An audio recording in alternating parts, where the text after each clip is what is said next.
Just a few notes about our life together and how we're going to do this. This is our second year of doing this in Moore Hall. And remembering that those of you who are online can vote. If you're having issues with that, I hope you'll reach out. And Father John, who not only knows the depths of the divine, but actually how to operate a computer, will try to answer all of your questions. And as Jill just said to you, those of you who are here in person, the voting will start after we sort out all the resolutions and motions. So I want to just say that we're going to vote on these resolutions, and but first, let's take care of some business. So it's one person per device can vote, and which makes it difficult if you're home and there's two of you, and you would have to get on a second device in order to vote. Also want to make sure that if you have any other questions, you can reach out and you can type that in into the chat box on the side. Okay, so may I hear a motion to dispense with the reading of the minutes from last year's annual meeting? All those in favor say aye. All those opposed to check in at the hospital. Can we dispense with the reading of don't strike that from the official record. Can we dispense with the reading of the roll of eligible voters? All those, I need a second. Okay, thanks, John. I didn't know they went quiet all of a sudden. All those in favor say aye. Aye. All those opposed say nay. Okay. I would like to authorize the wardens, this is a motion to authorize the warden's treasurer and director of operations to borrow funds as necessary for the financial stability of St. Mark's Parish. Is there a second? All those in favor say aye. All those opposed? The motion carries. Dan, you're the man. Thank you. Thank you, Father Peter. I want to start off by thanking our departing leaders. Retiring as an officer, Suzanne Harrison, who for 5 years has served as our clerk. For 5 years served as our clerk, done a wonderful job, kept her equanimity through all sorts of things, and we thank you so much, Suzanne. Also want to thank vestry members who are whose terms are up this year, starting off with Lauren Clancy, who also served as our treasurer for a period of time. Lauren is not eligible for re-election.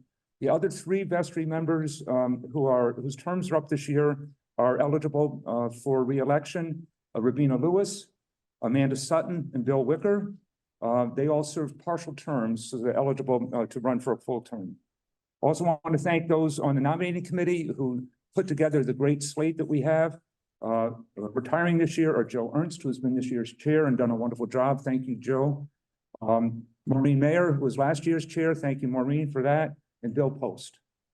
So what we're about today is electing a total of 4 people to the vestry for full 3-year terms. As I noted a second ago, Rabina Lewis, Amanda Sutton, and Bill Wecker have served partial terms. So all 3 are eligible for re-election to a full term today.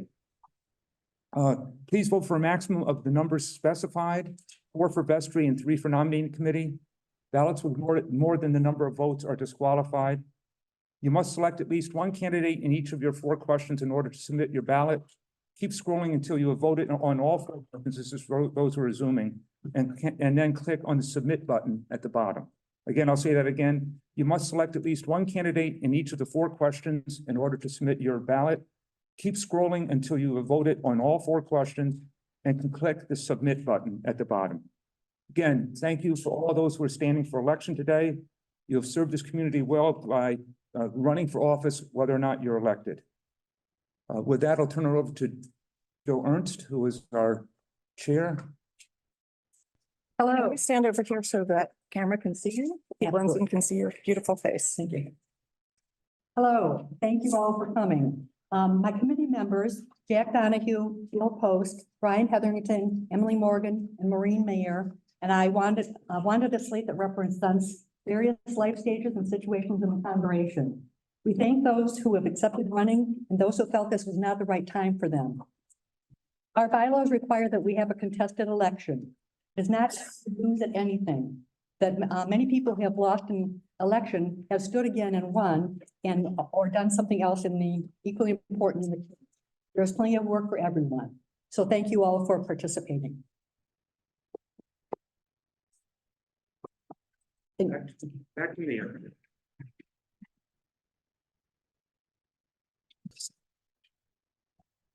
Thanks, everybody, as we sort out the logistics here. The nominating committee, folks.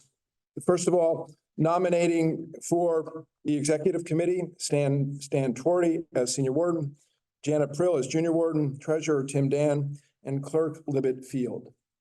The nominations for the vestry members are Rob Creighton, Robina Lewis, Madeline Lloyd, John Seal, Amanda Sutton, and Bill Wicker. And the nominations for the nominating committee are Haran Cantu, Lauren Clancy, Carolyn Crisafulli, Suzanne Harrison, Robbie Pothurst, and Mason Wells. And the nominations for alternative diocesan convention delegates, India Cooley and Libet Field. Before we close those nominations, I want to ask if there are any other nominations that somebody would like to bring forward. Okay, and with hearing nothing, the nominations are now closed. And therefore, you may begin to do your voting if you have not already begun to do that. I remind you that the definition of an eligible voter is somebody who is 16 years of age, listed as a baptized member of St. Mark's, a financial contributor of record, a faithful communicant, and must also be in the parish for a few months. And I think, Jill, you're going to launch that poll if you haven't already done so. I want you to take your time here in just a little bit as you start to work your way through the voting. Stan is going to have a few words with the senior warden's report. Thank you. While we were voting, I will start my remarks. I'll be followed by Janet Krill, who will give you an update on the annual fundraising, and then Tim Dan will present a budget, at least a budget at this point. This is my fifth year giving a senior warden's report. Every year we've had challenges and opportunities. In 2020, we had the leave-in issue. 2021 and 22, COVID, 23 budget, and also trying to do our first hybrid meetings. But out of these challenges, many opportunities and positive things have come about. One, for example, doing these hybrids, so we have more people participating because folks can do it by video. And also, our church has actually grown since COVID because of where we were with our video capabilities. It enabled us to grow during a time when many churches shrunk. In 2023, we continue to have the challenges imposed by chronic funding issues. We also were without Peter for 4.5 months while he was on sabbatical. So we're therefore down 1/3 of our clergy for over 1/3 of the year. We'll talk more about the finances. I'll talk more about the finances, as will Janet and Tim, obviously. But the challenge of Peter's absence turned out to be a great opportunity from which we all benefited. Peter was able to refresh himself physically, relax, and grow spiritually, as we've heard from him in various sermons, and we'll hear more from him on February 11th about his experience. And we all got to know and appreciate Elizabeth and John because of their increased involvement in Peter's absence. We got to know and appreciate the talents that they have and all that they do for so many. In the year in review, as always, our people shown, our clergy continues to do an outstanding job. And again, John and Elizabeth really came forward for us during Peter's sabbatical. Our staff, including many full-time volunteers, but as Peter noted in his address, we're actually down 1.5 staff members from 10 years ago, even though we have grown as a church. And also the members of our congregation, many have come through so well. All those who serve on the various volunteer organizations. Peter talked about this being our company, this is who we're investing in. I would buy stock in St. Mark's. The talent that we have here from our clergy, from our staff, but also people who give of their time on financial issues, with various social and outreach matters, property management, PR, IT, I could keep going on. We just have so many talented people who contribute so much. Mayfair, was successful, both financially and in terms of involvement. And as you'll hear from Tim, actually, the Mayfair was the biggest one financially, and it helped us meet our budget in 2023. And we're very fortunate for that. Special thanks goes to David Shea, who not only led our efforts, but used his skills to establish a protocol and process going forward. While in the past, the duties of May Chair were onerous, people were reluctant to take them on because they were so onerous. The procedure that David has put into place has us so that the chair really is a coordinator or facilitator of all those chairs of the various venues. So it's going to be much easier lift. Picking up on Joe's, it used to be like Atlas carrying the world. Now it's not be Atlas, carrying a tray. So it's really going to be a good change for us. But the challenge of that is we don't yet have a chair. So please see if you can find it in your hearts to come forward to be the chair of Mayfair. We will work with you to ease your burden. We reintroduced our Sunday forums. I guess that's fora. That we had Dean Robert Willis, former Dean of Canterbury Cathedral, Steve Rowe, continue to be involved with that. The various programs, naming just a few, Laundry Love, Gospel Garden, Food Pantry, Blood Drive, Outreach Commission. Our Christmas pageant, as Peter alluded to it, 950 people at the Christmas pageant this year. This is the first one I've been to since COVID. And will say that I was amazed how many people stayed, how many parents stayed with their children after the pageant was over, which is a great testament to what we provide, the intangible religious that we provide for folks. We continue to grow and grow younger and more diverse. Our childcare is up each Sunday. And I might just add here, talking about the world greatest coffee hour is something obviously we do every week. I thought it was interesting today, hearing the number of children going, "Mommy, Daddy, how come there's no coffee hour today?" So it is something that folks look forward to, and it's a great way to communicate with each other. We've improved our outreach to the youth. The upcoming Taizé trip with John. Our acolytes are back, which we saw today. Confirmation, youth group, the choristers that we saw today. So many things we're doing for our children, and just there's so much more we want to try to do as we go forward. Most importantly is what we are all about, the Spirit of God and Jesus, pastoral care, funerals, weddings, and baptisms. I believe there were 37 baptisms this past year. A Revved Up for Sunday podcast. We now have over 1,000 subscribers to that, which is wonderful. And as Peter, I think, alluded to, over 500 listen each week, which is just a great sign. Music, both our Sunday music services, and we have again next Sunday, or a plug next Saturday, I should say, a plug for the back-to-back program, Sunday school and nursery, and digital ministry, just to name a few of the many things of which we have done here. But we have challenges coming forward as us in 2024. As always, financial continued to be our biggest challenge. While we balanced our budget in 2023, it was because we had very few significant contributions, which came in at the end of the year. As Peter says, from December 1st on, we're wondering whether or not we're going to meet budget. We've had basically balanced budgets since I became senior warden, and actually before me, balanced budgets. But it keeps coming down every year to the last few weeks of the year. This is not the way to run a business or any organization. Our annual pledges have been flat for a number of years, even though we've grown in the number of families. On the positive note, the number of units that have contributed have grown, but without an understanding of what funds we will have coming in, it is difficult for us to plan on what we can provide to all of us.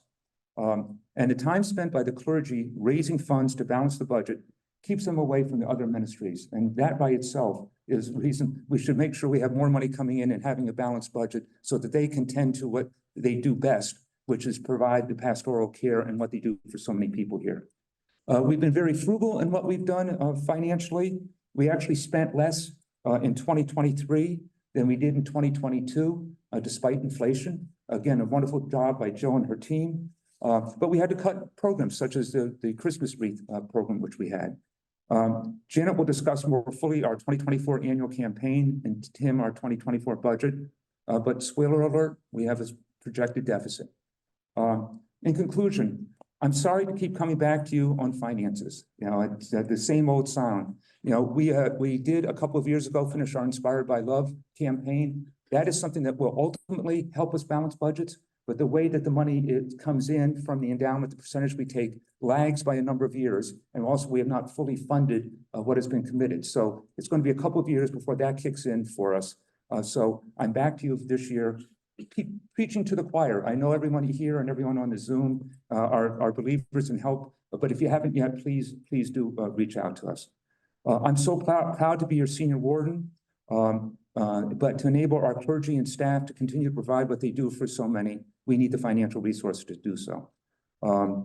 We've had a history of balanced budgets, but just because we have a balanced budget does not mean we're funding for everything we could be doing. And just imagine how much more we could do if we had more resources available to us.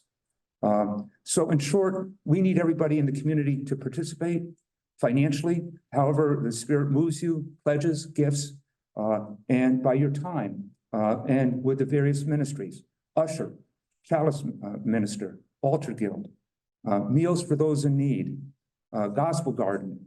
All these programs we have, we need volunteers for. So for me, the theme of 2024 is participation. We want people to participate financially and with your talents. And with that, I'm going to turn it over to Janet to talk about our 2024 annual budget fundraising. I'm a rookie with these, as you can tell. Good morning, everyone. Morning. Jill, different computer today. The right arrow is not advanced. Sorry. I got That's Got it? Just tap there. yeah. Now I can use that. Should be able to, otherwise just tap here. All right. Make sure they can see. Yep. There you go. Great. Again, good morning, hello friends, fellow commissioners. I'm Janet Frill, and I'm privileged to serve as your junior warden. My objective today is to provide a perspective on the importance of the annual fund, to give you an update on the 2024 annual fund, what's new, where we stand, put it in context with our recent annual fund history, and share the key issues and challenges. And as we think through this together, let's keep it in the context of who we are as a parish and who we want to be.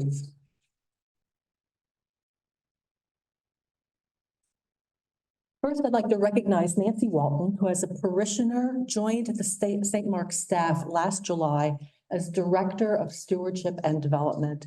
She has wide-ranging development experience in other industries and is bringing this to bear on her first stewardship campaign here at St. Mark's. In addition, we are trying the successful approach used with the Inspired by Love campaign with a leadership team. Here, the Stewardship and Development Leadership Team. This inaugural group is comprised, as you can see, of Alix Armstrong, Lauren Clancy, Callie Creighton, Robert Greaves, and John Harrison, who will each serve a 2-year term, therefore able to apply lessons learned from one campaign to the next year and bring new members up to speed. They are a talented and dedicated team, and we are hoping for increased engagement across the age groups as a result. Since it's a new team and because of the importance of this effort, Stan and I have been involved all along the way.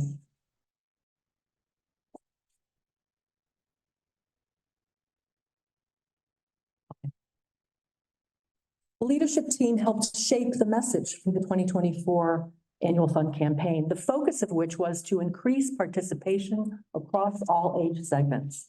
We also made the ambitious goal to increase donors by about 10% over 2023 to 325 households. That's actually where we were in 2019. And to attempt to attain $1.7 million in pledges and gifts, which is what we had last year as well. The team hosted 6 conversations with the clergy events to invite and engage parishioners to discussions of what St. Mark's means to them And they've reached out to many directly to discuss the annual fund and convey the importance of supporting this effort. One of the specific things about this fundraising effort, as you can see noted on this chart, we are a community of 600 member households. This is the size of the group from whom we need to raise this amount of money. As Peter mentioned, it stands in contrast to some of the other organizations we all may support, which have a much larger field of potential donors, making it all the more important that the messaging that we do to our community is successful. Many of you know this, but it is important to state that it is the annual fund, monies pledged and provided by us parishioners, that pays for the majority of St. Mark's annual operating budget. This includes salary and benefits for clergy and staff, ministry and program expenses, utilities and insurance, buildings and grounds, as well as our diocesan common mission support. Of our $2.4 million budget for last year, $1.7 million or 71% came directly from our pledges and gifts. An additional $410,000 came from a 5% draw on our endowment and trust, the very positive result of our 3 capital campaigns since Father Peter has been here over the past 16 years. Most recently, the Inspired by Love campaign, which, as you know, raised $7.5 million, 2/3 of which is going into the endowment. The good news here is that this endowment draw has increased just since the conclusion of the Inspired by Love campaign from about $250,000 a year to $410,000 and is projected to reach $550,000 in 2026 when all the funds have been contributed. As I mentioned earlier, St. Mark's is a community of approximately 600 member household, a relatively finite group when it comes to fundraising. What is a pledge and why is it important? A pledge is a promise of a future gift and enables us to have a forecast of revenue for the coming year. Many of you know this well, but as Peter pointed out, not all segments of our population are familiar with pledging. On a practical level, this is what enables the vestry to evaluate revenues and expenses with enough information to approve an annual budget. Furthermore, pledging a solid revenue forecast and an approved budget early in the annual cycle frees up the clergy and staff to focus on ministry, which is what we want them to be able to do. I'd like to now share with you our results to date for the 2024 Annual Fund Campaign. As you can see, we have a total of 265 pledges for the year for a dollar total of $1,382,000. In addition, St. Mark's has received 20 gifts in the amount of $4,138. This is for a total of pledges and gifts, therefore, of $1,387.69. Please note the comparison with this time last year. We were slightly lower than in the number of households, but ahead by $113,000 at the annual meeting last year. Some good news, 37% of pledgers responded to our request at the start of the campaign to increase pledges by 10%. And we thank all who were able to do so. In addition, 13% of the 265 pledgers on record are new or returning pledgers for this year. We are also focusing on approximately 60 households who participated in 2023, but have yet to make a pledge in 2024. This is a busy chart, so please stay with me. These are 2 charts describing our annual fund performance over the past 5 years. Let's look at the red chart on the left. Please note the years 2018 through 2023 on the horizontal axis and the dollar amounts on the vertical axis. As you can see, the pledge amount shown in red hovers around $1.6 million each year, plus or minus $50,000. It is interesting and important to note that pledging has been relatively flat over this period of time and is trending that way, if not down, for 2024. It is also very important to note that pledging provides the lion's share of the pledge gift revenue and how absolutely critical this is to fund our annual operating expenses. Non-pledge gifts are shown in green at the top and average $55,000 over the years, except for 2023. The reason for this is we received 2 large and non-recurring gifts in December, for which we are so appreciative and which enabled us to make budget for last year, but which skew this gift number for 2023. Now let's look at the blue chart on the right, noting that the years are once again on the horizontal axis and the total number of gifts, not dollars, but number of gifts are on the vertical axis.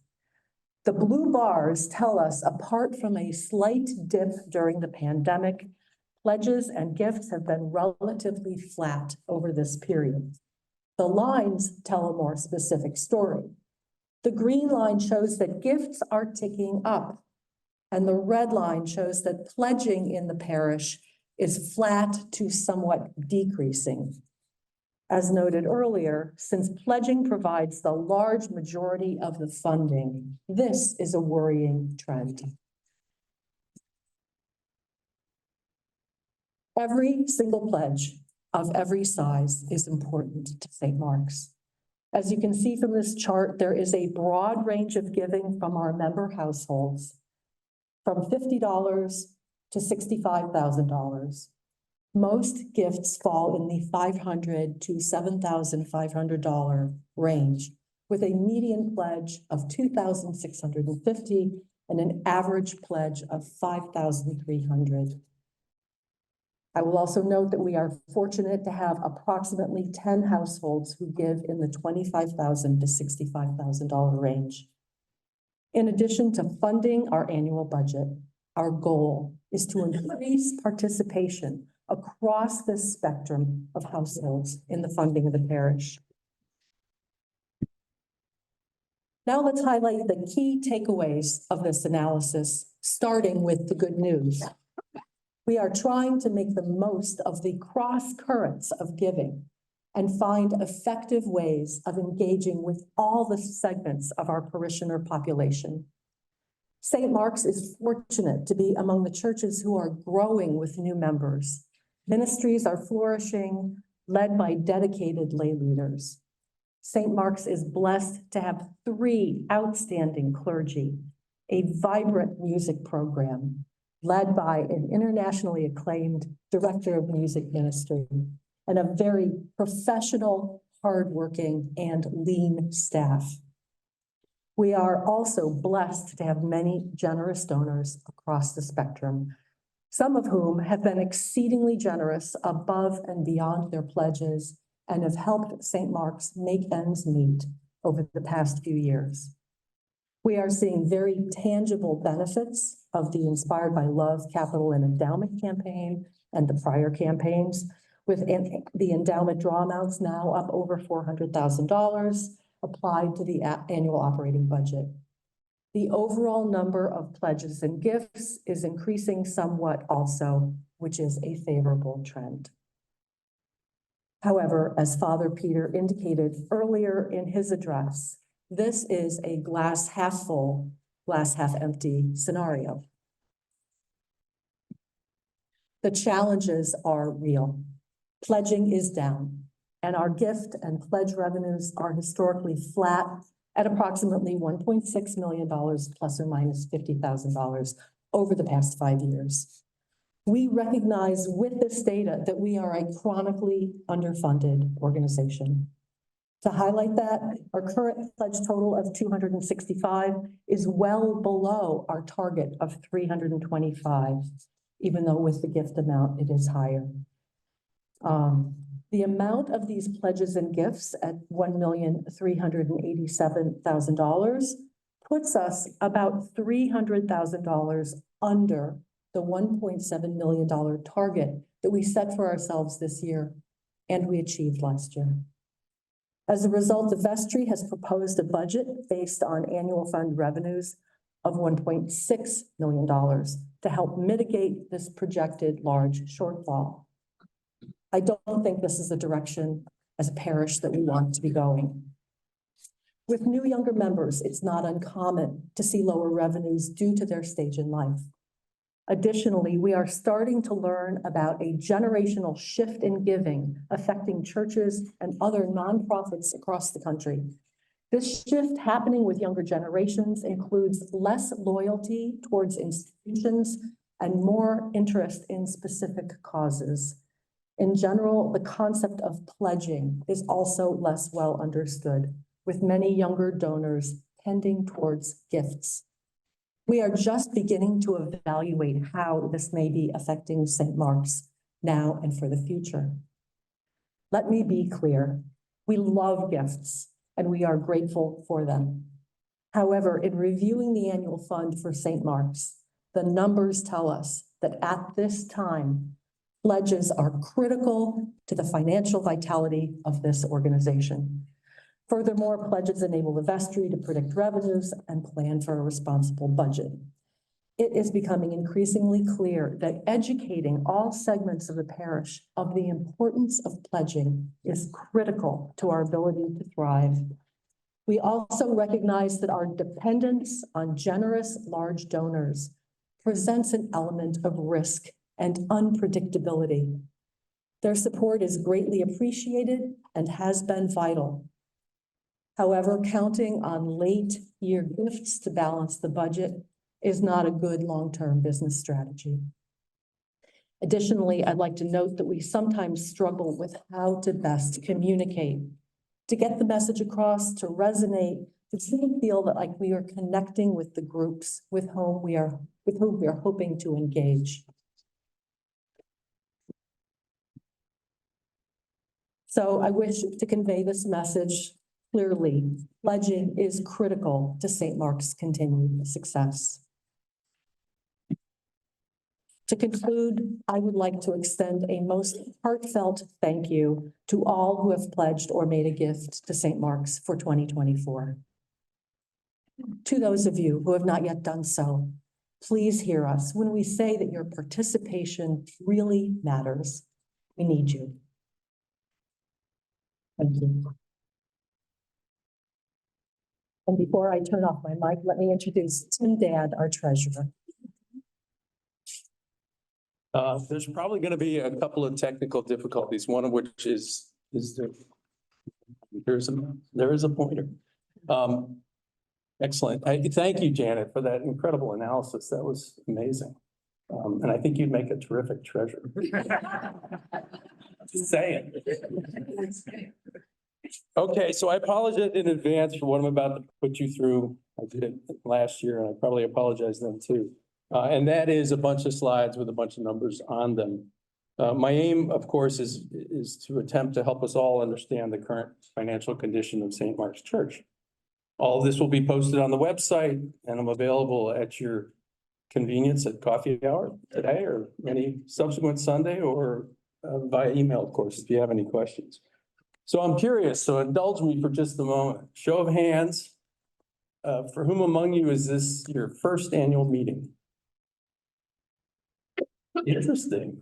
You're all sitting together. And for whom among you is this, let's say, 5 or more annual meetings you've been to?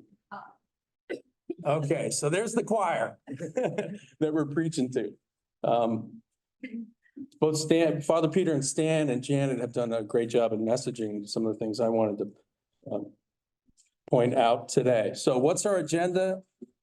I'm moving forward with that, hopefully. Yep, excellent. Okay. Just a brief discussion about our economic context. Of course, we live in that world and our finances are impacted greatly. An update on our endowments and trusts, an update on the Inspired by Love campaign results up to this point in time as of year end. Our 2023 financial results, of course, our budget, which is a draft budget as it stands right now for 2024, A quick look at our liquidity as of year end from our balance sheet, highlights for 2023, and then looking ahead to the coming year, what's on our to-do list. Okay, first, no surprise here, this slide is the resurgence, demonstrates the resurgence of inflation that started post-COVID due to initially to supply chain issues. So after really 2 decades or more of really tame inflation of the order of 2%, we had inflation spike starting in 2021 to 5, 6, 7%. And we can see right here in the more recent times that those rates of inflation have abated a bit. They're back down to sort of 3% on a year-over-year basis.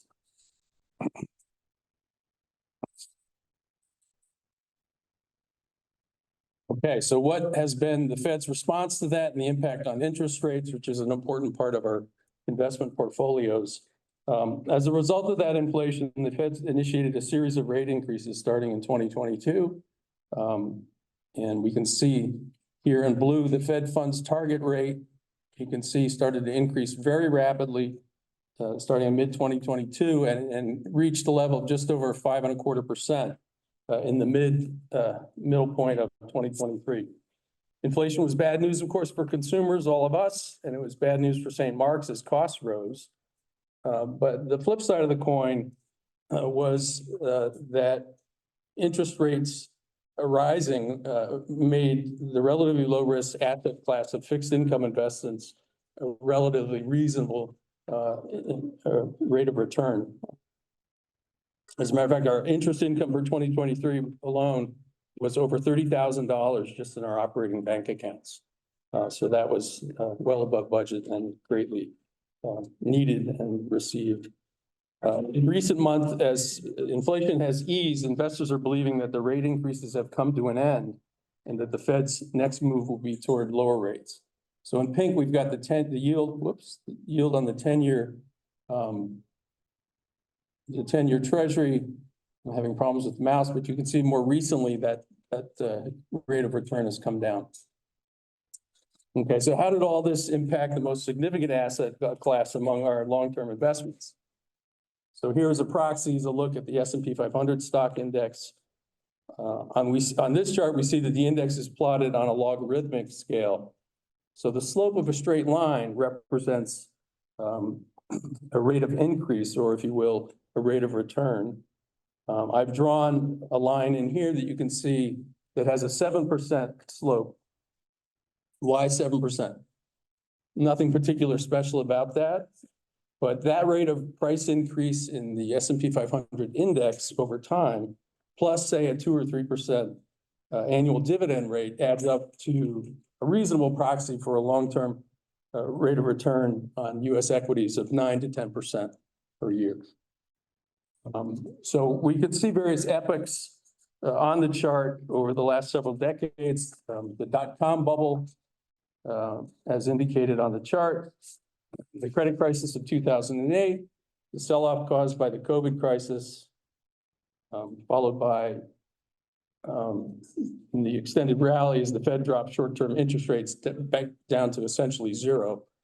And then more recently, as inflation returned, and the Fed started increasing interest rates, equity share prices sold off in competition or with those higher interest rates. And then more recently, since literally October 31st of this last year, stocks rallied back as the market participants perceived that interest rates had reached their apex and that the Fed's next move would be to ease. So at this point in time, we're actually, as you all know from watching the news, at new highs on equity prices. Okay, so a review of our endowments and trust. You may recall that our long-term investments are held in two components. One, the donations and bequests fund of the Episcopal Diocese of Connecticut, which is managed by the Bank of America. And in addition, our beneficial share in the Lancaster Trust, which is managed by Deutsche Bank. As you'll recall, we are currently engaged in adding funds to our D&B endowment by donations received from our Inspired by Love campaign. The Lancaster Trust Fund, however, is static in that there are no external funds added to it, and we have effectively no say in its management. We draw income from both on a monthly basis into our operations, and increasing our D&B endowment is a significant component of our strategy to help address what in recent years has been a fairly stagnant level of pledge income, as you've heard about.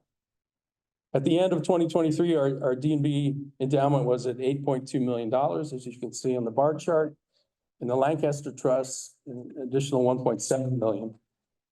In general, the investment stance of the D&B endowment is the more conservative of the two funds, i.e. a lower portion is held in equities.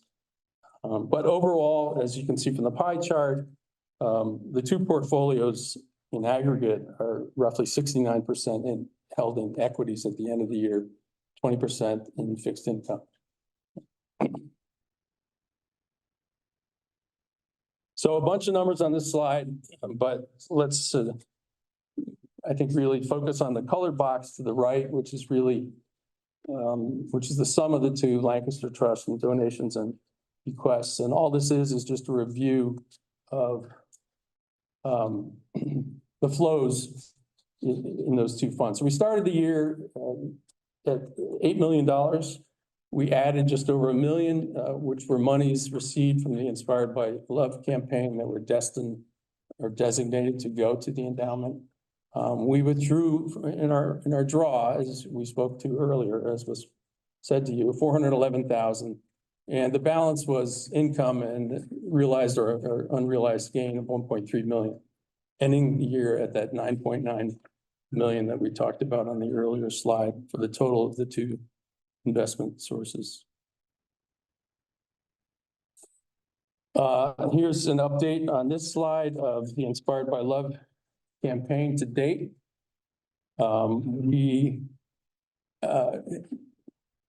So you'll recall that our campaign leadership, along with all of you, produced a fantastic result of $7.5 million in commitments to St. Mark's to be fulfilled by 2026. So far, through December 31st of last year, we've received in $4.5 million of that amount. And by designation of our vestry, 2/3 of campaign monies will go toward the endowment and the balance toward capital improvements to our campus. So far, $2.5 million has been submitted to the endowment at donations and bequests. And as of year end, we have an additional $398,000 that's ready to be shipped off. Of the $1.4 million we received over on the right for funds designated for capital expenditures, we've spent $1.25 million so far on campus improvements and have $193,000 on hand in the bank, ready for additional expenditures.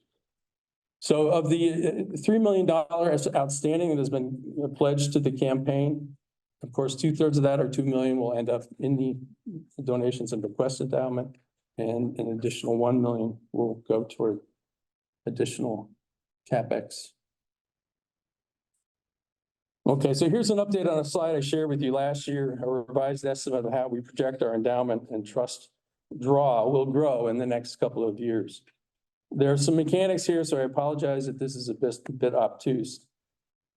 Basically, for the draw calculations from the donations and bequest endowment, which some of the mechanics are shown in the upper graph, at October 31st each year, we use a trailing 12 quarters average share price for the fund, that share price, or those price points being graphed in blue. We multiply that average by the number of shares we own at October 31st, and take a percentage of that quantity as our draw for the following year, calendar year. Currently, that percentage that we're drawing is at 5%, which is at the high end of the range, generally deemed to be judicious. We'd like it to be more like 4.5%, but our financial needs are such that the vestry has said we'll draw at 5% rate. Okay, in the graph at the top, I'm showing the same information I presented to you last year with the green and red lines that are somewhat less bold are the projections I had last year for how the share price for the DNB endowment would grow. The updated values are shifted a little bit to the right, or of course, a year later, and I've taken the December 31st share price for the DNB endowment and projected that share price increasing at green, the 15% rate of return, and red, the 5% rate of return. Results probably somewhere in between, but long story short, you can see those projection bands are very similar to what they were last year. So there really isn't a tremendous difference in the endowment draw forecast that's shown in the graph at the bottom. So I've repeated our 2023 draw, and please note, as indicated on the graph, that this draw amount is for both that we're graphing here is for both the DNB endowment and for the Lancaster Trust. The Lancaster Trust fund draw is about $75,000. So if you want to think about the DNB draw alone, you would reduce these numbers on this graph by $75,000. Long story short, as Janet spoke to, by 2026, we think the total of the two will be pulling 550 to 600,000, slightly over, into our operations every year. So incredible success that the Inspired by Love campaign has made for us. Is it a sinecure? Does it solve all our problems? No, not necessarily, because if we look at our budget and we think about inflation, a few percent on our budget, let's say every 1% of our budget increasing is about $25,000. So even though we're increasing our draw from, let's say, 2023 levels of low 400,000, we think maybe we're lucky we get up to 600,000, $200,000 increase. Inflation can really take a bite out of that. All right, here's our pizza pie chart. Love this. Lots of colors. I will never print this out. It will cost me a fortune. So just on the income side and the expense side for 2023, just a pie chart of where the money's come from and where the monies are spent. As you can see, pledge, gift, and plate, 69%, and endowment and trust in blue for 2023 was 16%. The former, the green in general, is decreasing. Decreasing proportion of our revenues are coming from pledge, gift, and plate. As you've heard, our pledges have generally been stagnant. In blue, the endowment and trust draw, of course, its percentage as a proportion of our revenues is increasing over time, and we expect that to continue. On the expense side, this is an incredible campus, and when I walk around here and think about what it must cost to run this place, it just terrifies me. Most of our costs, however, are through for funding our compensation benefits of our staff. It's a small staff. They do an incredible job. They work incredibly hard, as I know many of you know. All right, so here's the big kahuna. Let me get the right notes here. Okay, I'm going to do my best to use my pointer. Unfortunately, if there's a tech in the crowd, that would be awesome because the pointer will go away. It's there and then it goes away. Okay, so where am I? So I'll use the pointer, which disappears, unfortunately, to try to point things out to you. First, I want to give a quick review, and you've really already heard it, of the microeconomic context that is St. Mark's, and to some extent, churches more broadly. We've had a known systemic struggle for many years now. Our operations are in general underfunded, and the annual struggle is very, very real. A lot of stomach lining, a lot of teeth gnashing. By the way, you probably know this already. We're not alone in this regard. This is an issue for many churches nationwide. Why do I say this is a known systemic issue? Well, I'll draw your attention to a few things on this graph. Most principally, this line, clergy gift. Okay, and it actually preceded 2019 as well. But these funds, through two very generous parishioners, were made available so that we could fully staff our clergy with 3 incredibly talented creatures. So that alone tells you, we knew years ago, we've got an issue for paying for our expenses. In addition to that, on this chart, we benefited greatly from federal relief funds that my predecessor, I'm looking at him right there, brought into our operations. That's 450,000 or so of funds that came from PPP monies for COVID relief. Okay, so we know we have a systemic issue here. I have to keep repeating that. I repeat it to myself. We repeat it in the vestry. I think all of us with some periodicity, for all of you, once a year, it bears repeating. These sources of funding are, of course, gone. They don't exist anymore. Okay, you'll hopefully recall that when I reported to you last year, our budget at this point in time for 2023, the year we just completed, was $90,000 deficit. We did not like that. Parishioners did respond to that, however, in the beginning of the year, and we received some overpayments. That said, you may also recall Reverend Elizabeth in the fall referring to a white knuckle Christmas with regard to the 2024 pledge campaign. Well, I have to tell you that 2023 financials were truly a white knuckle condition for both fists, even as late as our mid-December vestry meeting.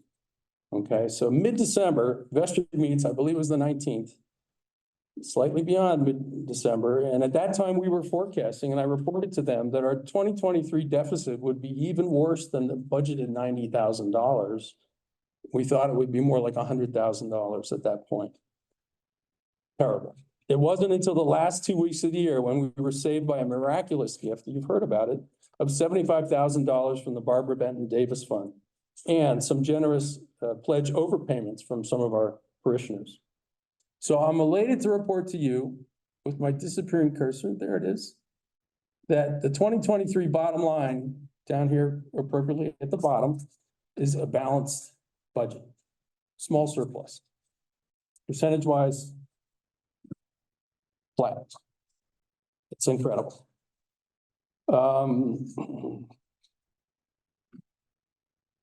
So some key points to make for 2023. Of our pledge gift and plate figure, 1.7 odd million here, perhaps $150,000 of that we know to be non-recurring for 2024. Not going to be there. Okay. Also, our annual draw from our endowment has been increasing at a rapid pace. Last year, 411,000, slated to be 474,000 for 2024. And of course, Mayfair. So the contributions to Mayfair, which included $25,000 that was destined to be checks written for outreach grants, was over $136,000. Whoops, a record. On the expense side for 2023, you've heard it. It bears repeating. The bottom line in terms of our expenditures were actually less in 2023 than they were in 2022, the prior year. So that's incredible. So turning to our draft budget for 2024 as it stands right now, while our pledge campaign goal, as you heard, is still 1.7 million, our experience and the results as they stand so far have us budgeting in this figure here a pledge component of 1.6 million. We will draw the 474,000 that we mentioned earlier. We're praying for good weather for May and that we can pull $100,000 in net revenue from Mayfair for 2024. On the expense side, underlying our expense budget is a roughly 3% cost of living increase for staff. There's no merit in there. That's cost of living. So at this point, our bottom line budget for 2024, as it stands now, is for a deficit of $115,000. Okay. Nobody likes that.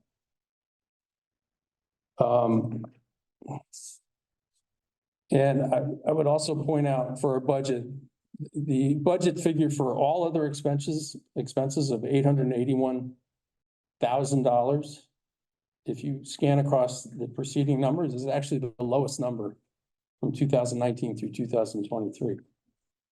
Okay, some of that is because we've taken what were outsourced expenses for campus management back into compensation and benefits with the hiring of Edgar. Father Peter spoke to that, which all on staff are in agreement that is an incredible hire. So some of that is the reason for that number being low. Nonetheless, we continue to have tightened belts in our budgeting for 2024. And with that, we're still looking at that deficit that you see here. So that's our current assessment for the coming year. I hope that another miracle comes our way. I may start praying, and while I'm at it, may it come before the last 2 weeks of 2024. Wouldn't that be nice? Okay, a quick look at our liquidity as it stood at the end of 2023. We take our cash and securities off the balance sheet and we reduce, as you can see, funds that are restricted for the uses indicated, St. Mark's Preschool, monies in capital campaign that are due to be shipped off to the endowment or on hand for capital expenditures, et cetera, et cetera. Bottom line, we get to an estimate of our net liquidity general reserve of $725,000. Okay, and of that amount, 194,000 is 2024 pledges that had been received by the end of 2023. So we've got some interesting thought experiments going on as to, is that reserve or is that not? It's not easy. But anyway, our liquidity is in good shape. Okay, 2023 highlights part of the reason why our liquidity, I think, is in good shape at this point in time is that we applied and received a final COVID-related federal benefit, which was the Employee Retention Tax Credit, sometimes called the ERC, sometimes called the ERTC. We received in 2023 $329,000 as part of the Employee Retention Tax Credit. We have outstanding an application that has been submitted, and we expect to receive at some point $111,000 in addition. We did not take those funds into operations. I think that's judicious because those are non-recurring monies. So I think the perspective that we took is the right one, which is this is money to shore up our reserve. Okay, positive pay banking controls. Positive pay is a process that Bankwell has initiated. Boy, is this boring.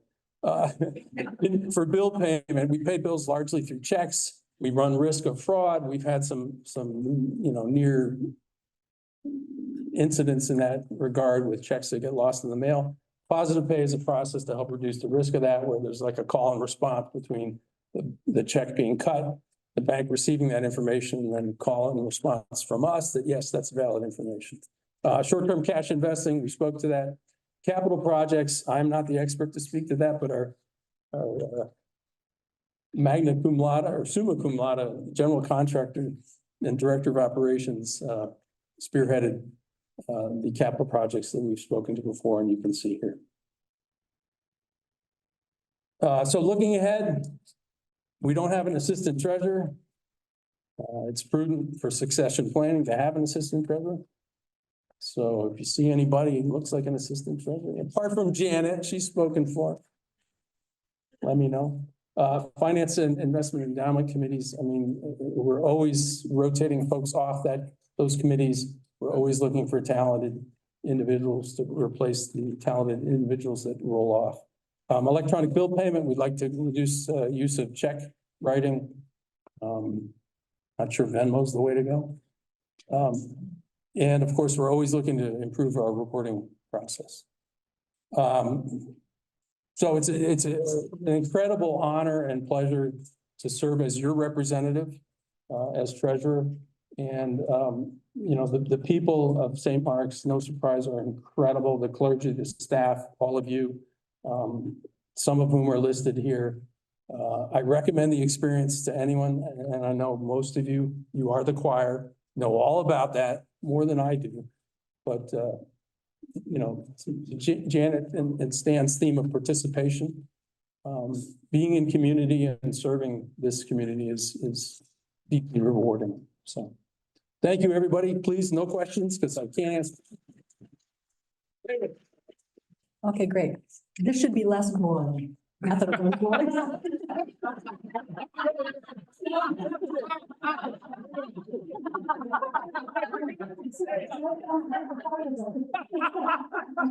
just have two observations. One is that the online voting worked. So we had people that were Zooming and they were able to participate in this. So that's. As in every year, one vote makes a difference and things swing like this. So I'm going to announce the winners now that they're going to be serving us on the vestry. The senior warden, Stan Quarty, junior warden, Janet Prill, treasurer, Tim Dan, clerk, Libet Field, and for the vestry members, Bill Wicker, Rob Creighton, John Seal, and Rabina Lewis. For nominating committee, Suzanne Harrison, Carolyn Crisafulli, Lauren Clancy. For the diocesan delegates, India Cooley and Libet Field. Congratulations.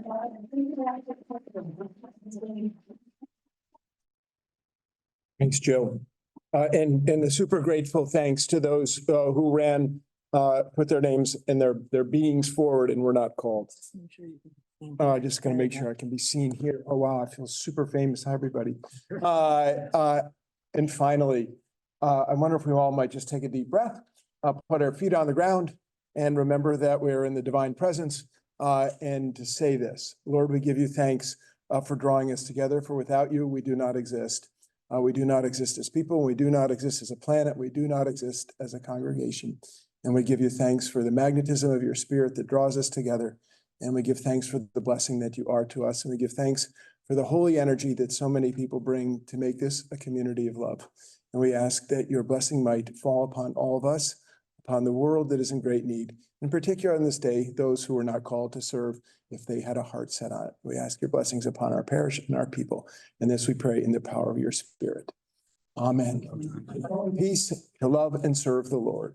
Thanks, Everybody.